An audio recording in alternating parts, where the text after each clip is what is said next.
Welcome to In Studio from Simply Timeless. I'm your host, Jay Daniels. Years down the road, jazz historians may very well write about the many contributions of saxophonist Cory Weeds. For several years, he was the owner of Cory Weeds' Cellar Jazz Club in Vancouver, and from that venture, the Cellar Live record label was born. Cory discusses the circumstances behind those efforts, as well as those surrounding his own musical upbringing. Here to share his story is Cory Weeds. My childhood as far as musical stuff, wasn't extraordinary in terms of there's this big story. I wasn't a child prodigy by any stretch. My dad, very musical, played guitar.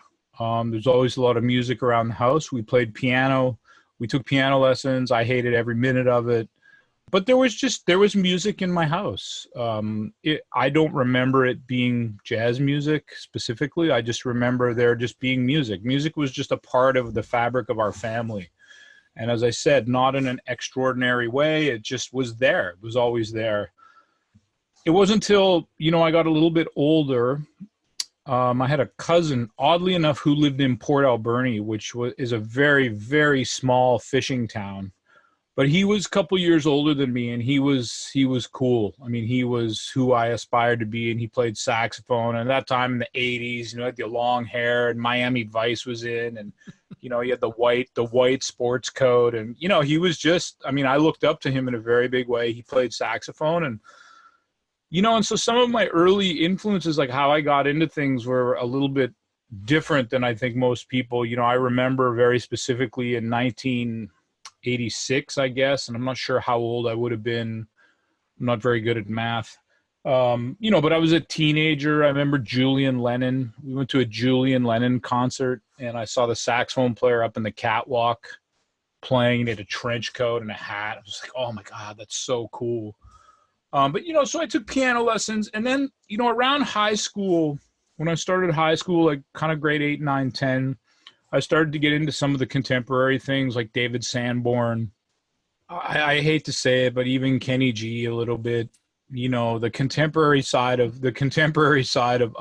saxophone. But I quickly, very quickly moved out of that because then my dad started hipping me to, my dad's a guitar player. So I started hearing a lot of Wes Montgomery and then Miles Davis started to creep in, and through that, Cannonball Adderley, and Paul Desmond. My dad's a big Paul Desmond fan, so I started hearing about that kind of stuff. I was taking some saxophone lessons, and in about grade 12, I really started to think that I was going to take this seriously. I switched schools my graduating year because the band program at my school at that time wasn't very good. But oddly enough, my baseball coach was the band teacher at a school the next suburb over. So I ended up going there, and that's when things really opened up for me. There were two music teachers. There was one teacher who was a pianist, and he was kind of the more contemporary kind of guy, like listening to sort of the, I guess now what we would classify as smooth jazz. And then there was the saxophone instructor, Glenn David, and he was really into bebop and like real jazz. So I was kind of getting it from both angles. But the real kicker for me was Wes Montgomery. I actually never wanted to play guitar. My dad would never let me play guitar anyways because he didn't want me to be on the same instrument as him. Yeah. I never had a desire to play the guitar, but I love the guitar, and I kind of know, in many ways, I know more about guitar players than I do saxophone players, just because it was sort of just in my brain all the time, And then I went to college, Capilano University here in North Vancouver.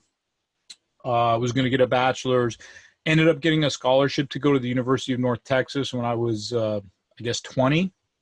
Went down there for a year. Loved many aspects of it. I was pretty young, pretty green, had never lived away from home, had a girlfriend. But I got in my car with a friend of mine who's still there, oddly enough, and we drove to North Texas. I went there for a year and decided at the end of that year I was going to come home and finish my bachelor and then go back and get my master's. And I came home, and what I realized very quickly is that the education route wasn't for me. Much to the chagrin of my parents. It just wasn't for me. I'm not a teacher. It's certainly not a high school teacher, and I'm married to a high school teacher, or excuse me, I'm married to a teacher, elementary school, and I have a great deal of respect for the perseverance and the dedication, and that just wasn't my passion. So I quit. I came back from North Texas. I quit school, and I told my parents, by the way, I'm quitting university. I'm going on the road. And they were just like, what? You're doing what? And I said, yeah, I'm out. Like, I'm just out. And 2 weeks later, I was in the back of a van with a band called People Playing Music. And we were touring across the country in Canada, which, if you have any understanding of the geography in Canada, touring it's funny. I mean, it's not like being on the Eastern Seaboard or the Eastern United States or even Eastern Canada for that matter, where there's sort of decent sized cities every couple hours. And in Western Canada, I mean, it's a very vast land. So anyways, I did that, and that's where the entrepreneurial spirit kind of started, and the what's the word I'm looking for? The bug for presentation kind of started. I started seeing a lot of stuff, and I was in charge of the merch for the band, so I would sell the merch, and that's where that kind of stuff was born. So, I mean, that sort of takes you up to my early 20s, I guess, if you will, through school. And like I said, I didn't have an extraordinary childhood in terms of, like, my dad pushed me, but he didn't push me the way a lot of musical parents push their kids. I mean, it was always there. It was available to me, and he kind of made it a little narrower for me. So I only kind of had one way to go, but I never, ever felt like I was pushed or told that I needed to do something. And so I have a great deal of respect for my mom and my dad for doing that. And I'm taking the same approach with my own children, in that music is going to be in their life. I mean, you see the records. I mean, those records are playing all the time in my house. They hear me practicing. So music is in their life. And if they choose to go that direction, great. If not, I'm not going to push them there. So, so that kind of brings me up to the early 20s. And I don't know if this is necessarily their intent, but I have seen a lot of families where it comes across that the parents are trying to live vicariously through their children. And so the things that they never got to do or they wanted to do, well, let me just let my kids do this. When I was growing up, of all things, I wanted to play the banjo. I grew up in Central Virginia and loved bluegrass music. I still, enjoy listening to it. And I wanted to play the banjo because, that's what all the guys in the band did. And Mom said, well, let's start you out at the piano. Maybe that's going to be easier for you to learn, and then we'll move on from there. I've never touched a banjo in my life, Cory. Never.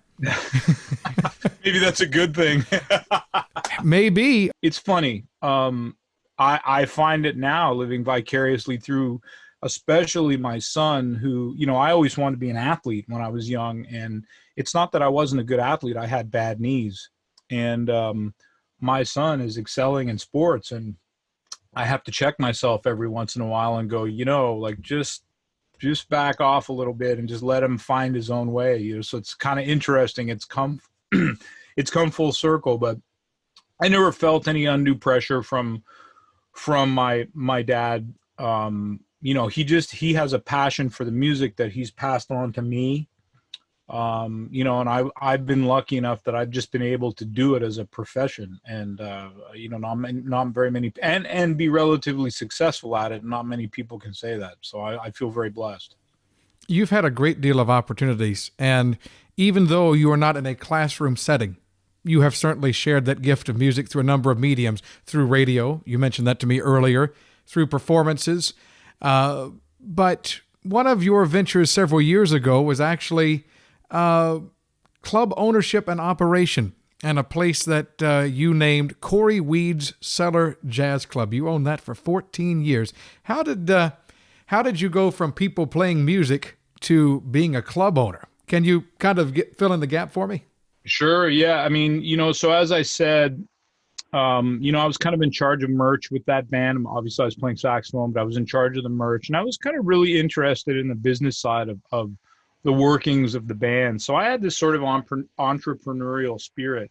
But the other thing that happened is that it was kind of an interesting band. It was kind of like a jam band. So like it wasn't a rock band, but it definitely wasn't a jazz band, but there was lots of room for improvisation. So we would play in these interesting rooms. Like sometimes we'd play in divey nightclubs and rock clubs, but then other times we would be placed in these jazz rooms or more jazzy sort of type rooms, like kind of sit down places.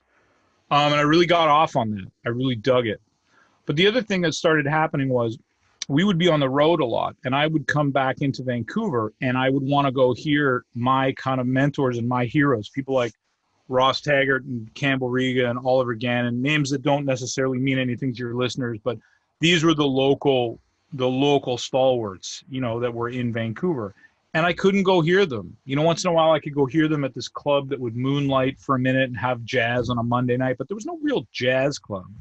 And it started kind of ticking for me a little bit. I'm like, interesting. Then I'd go back out on the road and I would see these cool venues. And then two things happened in about 1999, maybe a little earlier, about 1998. There was a club in Vancouver called the Cellar, and two things happened. The first thing was I got called to do a gig there from a local pianist, and we did the gig, and I'll never forget it because I had the flu. I was not feeling well, but we did the gig, and the Cellar was a great club. And then several months later, I promoted a concert there with Eric Alexander, who is now I consider a dear friend and one of my favorite saxophonists. He was from the Olympia, Washington area, and he was in town visiting his parents. So it's only a 3-hour drive, up the I-5. So anyways, I presented this concert. And after that concert, I went up to the owner and I said, if you ever want to sell this place, here's my card. We still had business cards back then. Give me a call. And I remember he looked at me and I said, I'd never sell this place in a million years. Well, okay, whatever. That's fine. So I went on my merry way, and I was working at a music store, and I was young. I was gigging and working at this music store and, living a pretty good life. And then one day I was picking up my girlfriend from work, and I was flipping through the Georgia Strait, which is the local entertainment rag in Vancouver. And it said West Side Jazz Club for sale. I was like, West Side? Like it can only be one place. So long story short, I called up the realtor and I said, I want this club. I think it was $70,000. I want this club. What do I need to do? They said, well, you need to send a letter of intent. I'm like, okay, great. And that's when we were still using fax machines back then. I had a fax machine, and I faxed the letter of intent. This guy was saying, I plan to purchase this club, and I need to do an inspection, and I need to meet with you.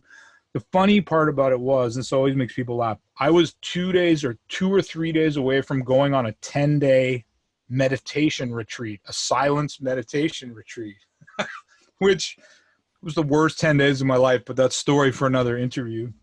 So I went to my parents, and I sat down with my mom and dad, and I told them I had a friend who owned a restaurant that I had met, and my dad and I had actually done a couple gigs with him. So I had spoken to him and say, look, like if I can get my old man to sign on to this, like we're good, just leave it with me.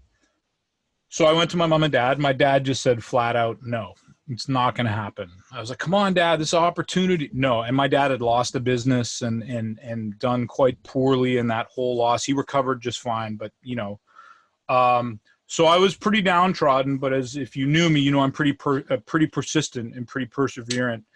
And within a couple of days, my mom, who never gets any credit, convinced him that this was something that they needed to do for their son, and this was his dream. And if he lost $70,000, he would just spend the rest of his life paying it back. And that's literally how it happened. So August of 2000, we opened up with so many problems and so many issues. And I honestly thought I would be in business for a year, and then I would end up owing my dad $70,000. I never had any dreams of getting married. And, I was young at that time. I was 26. And so I was like, well, whatever, we'll have some fun for a year, and I'll owe my dad 70 grand, and that'll be the end of it. And, through various fortune and meeting the right people and some success, we lasted 14 years. And the thing I'm most proud about, there's many things I'm proud of, but I ended the club on my own terms, and a lot of people don't realize that. My lease was up. I saw the writing on the wall. I had a young family. I was tired, and I walked away. I walked away on my own terms and said, I'm done. And that to me is because I essentially spent 14 years thinking somebody was going to take it away from me, because it's a tough business. And so, but it's because of those 14 years that I have everything that I have now. I don't miss it at all. People every day come up to me or when the world is a normal place and I'm out there in the world, they come up to me every day and say, we miss the Cellar so much. Now we say, I'm really flattered that you miss it. I don't miss it for 1 second. I don't miss it at all. It was a fun time, but it was a trying time, especially as it got on and I got older and, my kids were born. But if it wasn't for that place, I wouldn't have anything that I have now. And one thing that was birthed out of that experience, and I would assume it's because of having the club ownership, there was another means by which you have helped not only other artists, but yourself in sharing music, is through a label, another entrepreneurial endeavor. And tell us about the Cellar Music Group. Again, it's funny that it's lots of people want to talk about the label because it continues. And in a time that we're in right now, it's one of the things that can continue. And it's one of the mediums in which I can still get stuff out there. And so it's still viable. The label was born because I wanted, as I told you before, I had this year, I thought, okay, I'm going to have a great year and it's going to go out of business, it's going to be fine. But in that year, I want to record stuff. And so I can sit and tell people 30 years down the road, look at this great stuff we did. It was only 1 year, but it was awesome. So we installed some recording equipment. I borrowed a little bit of money, had some friends who were engineers, and we started recording. And we released through another record label called Maximum Jazz, which is no longer. We released a compilation CD called Maximum Jazz Presents Live at the Cellar. And it was a really fun process. I enjoyed the process of selecting the material and mixing the material, and just the whole process of putting out the CD was really cool.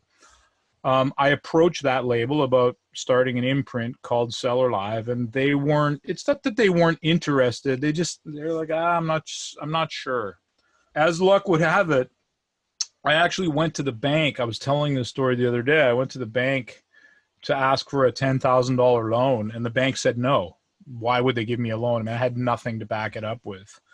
And that was on a Friday. On the Monday, by some fluke in the mail, I got one of those, you've been pre-approved for a $10,000 line of credit, just come into the branch. I'm like, okay, well, hey. So I went to the branch. It was in walking distance from my house, and I showed them the thing, and they looked at it and said, oh, yeah, no problem. Just come over here, sign here. And I don't know, within 10 minutes, I had 10 grand. But they had just told you no a few days before. And I guess it was like one of these, I don't know if it works like this in the States, but you do get those. You get a pre-approved credit card for $25,000. So this was just a line of credit. And I had been a long-time customer with the Royal Bank. I mean, I was only, 27 years old. But so anyways, I got this money and I produced my first record, which was the Ross Taggart Quartet, Thankfully. And then I put out another one by a great pianist from here in Vancouver named Bruno Hubert. And then people started hearing about it. People started calling. I'm like, well, look, and that was at a time, and I want to be careful the way I say this because I still think in this world, musicians deserve to be paid to make records, but it's not like it was. So I had to make a small amount of money go really far. And then so we put out 3 records, then we kind of got lucky, 3 or 4 records, then we kind of got lucky because Charles McPherson was in between recording contracts. And we asked him if he would let us put out a record. I got some investment from that. For that, we put that out. Then we got really lucky. We did a Dr. Lonnie Smith recording with my band, which again was a total fluke. And then I got a Canadian Youth Business Foundation loan. I can't remember what it was for. I'm guessing maybe 20,000, 25. And so that funded more. It helped me learn to be, I realized if I was going to continue to put out records, I was going to need to be resourceful. I was going to need to be very creative. It's not, I can't say, okay, I'm going to pay the band $5,000 to record, and then it's going to cost me another $5,000. If it's a $10,000 record, I can't do it. It's impossible. It's just impossible to make the money back. So I started coming up with creative ways to get people paid, and we got some grants. We're really lucky here in Canada to have supportive government for the arts. We got some personal investment. A couple of our records did really well. So the record company became this entity that just, it didn't pay for my rent, or it didn't pay my salary, and it still doesn't pay my mortgage or my kids' college fund. It just regurgitates money, and we keep putting stuff out. We're very lucky now. I'm funded under an umbrella called Factor, Comprehensive Business Music Funding, and that's for Canadian releases. And it's a very large amount of money, touring support, marketing support. It's a real game changer. So that's how my Day by Day record came out. That's how Grant Stewart's Rise and Shine record, which is coming out next month. So we've been allowed to do some really cool things. And the funny thing is that I always tell people, and I mean it seriously, is that I've tried to put that label out of business so many times, and it just won't go away. It just will not go away. And I was also laughing. I said, and this is a little bit of an exaggeration, but I said, for all these years, I thought that the label would sink me. And the label's actually saving me right now for two reasons. The first reason is just mentally, it's giving me something to do because we have a backlog of releases. People are sitting home in front of their computer, listening to your show and listening to shows, and just like hungry for content and give me something new, and how can I engage, and I want to help artists. Well, hey, I got a record label, like buy a record. And then I'm exaggerating when I say it's saving me financially, but the label has got to a point where if I need to, I can dip in there and take a little bit of money to help out with the things that need help at home. And so it's funny to me. I find it amusing that it was never meant for that, but I think that we've worked hard, and we rebranded the Cellar Music Group. We've got an archival release imprint that's been a lot of fun, and so I just keep doing it, and things sort of keep working out. And I don't like to give myself credit, but I guess I've been sort of smart, and I've also just taken the attitude like you only live once, and if I'm going to go down, I'm going to go down swinging. And, so far, I've taken care of the music, and so far it's taken care of me. So. And you've been able to do this as well as make your own recordings and tour. I met you in New York at Jazz Congress. I guess it's true when someone once said that you were the hardest working man in jazz business.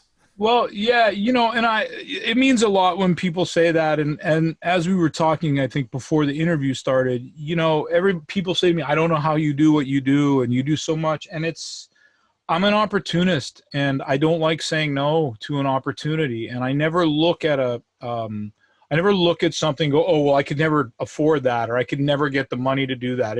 It becomes a challenge for me. I'm like, okay, well, that's a really good idea. How can we do that? And how can I help? And how can we make this a beneficial thing for everybody? And everything that I do, it's natural that I started a record label at the club. I had this club, we had some recording gear. It's natural that I would start to record my own stuff. It's natural that I would start to tour.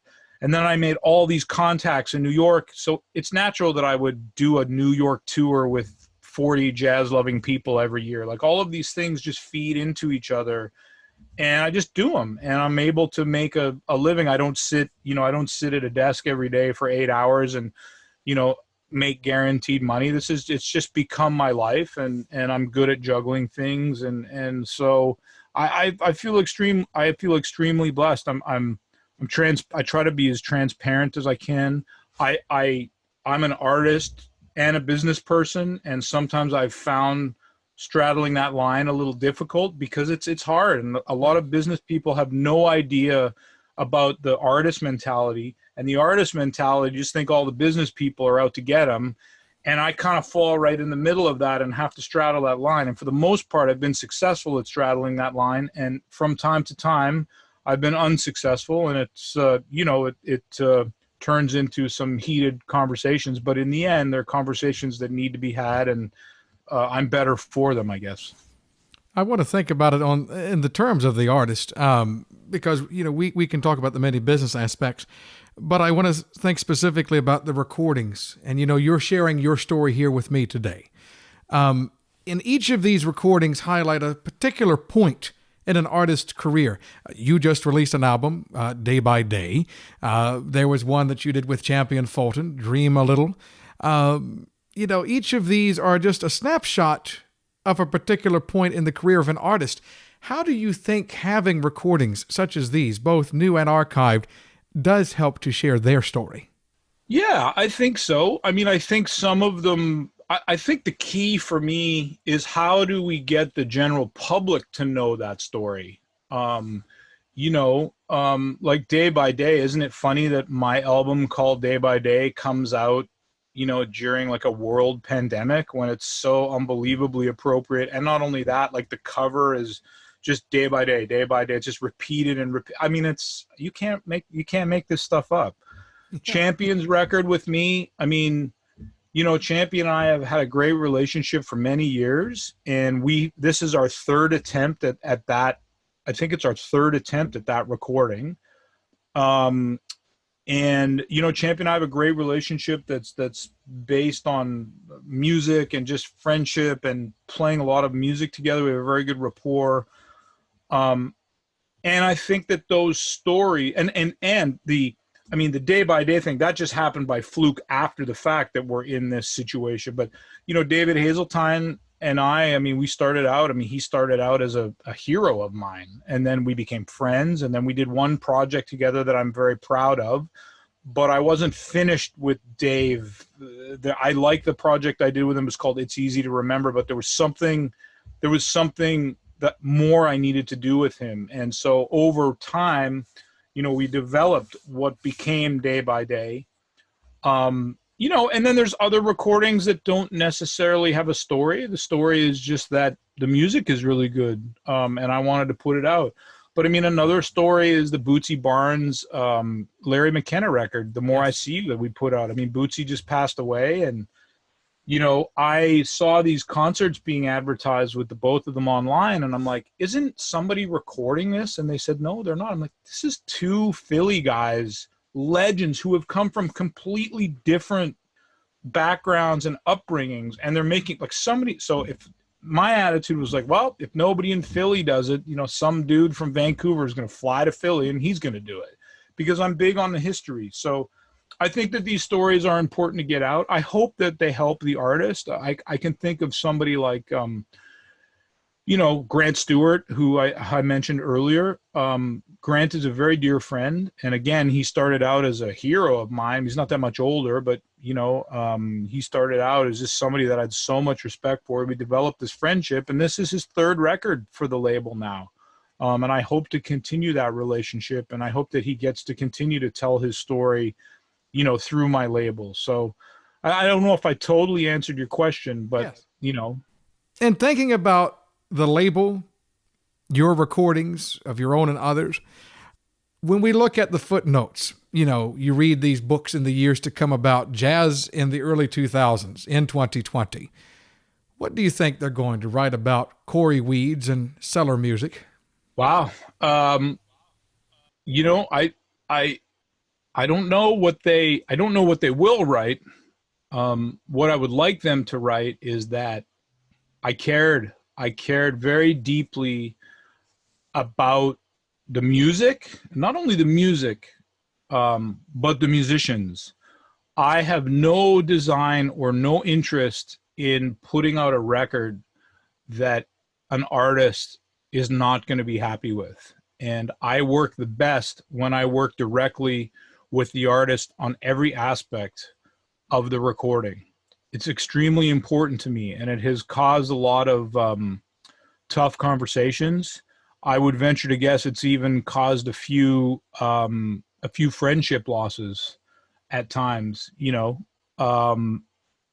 but I think it's important. I think it's important that the artist, as a label owner, I want the artist to be proud to be a part of Cellar Live, and to be proud to be associated with me, and to be proud of their own record.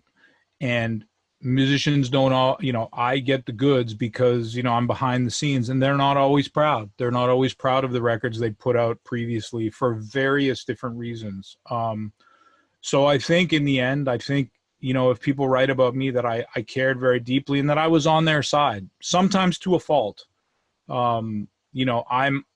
In the end, I'm always on the side of the artist, the person creating the art. And I think that makes me a little bit unique. And I say that, of course, with all due respect to producers and other record label owners and all of that, with total respect. But I'm a musician.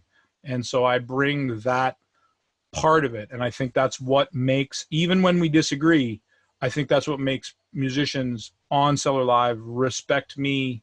Not even more, just it makes them respect me, is that they know that I have that aesthetic and they know that I'm in their corner.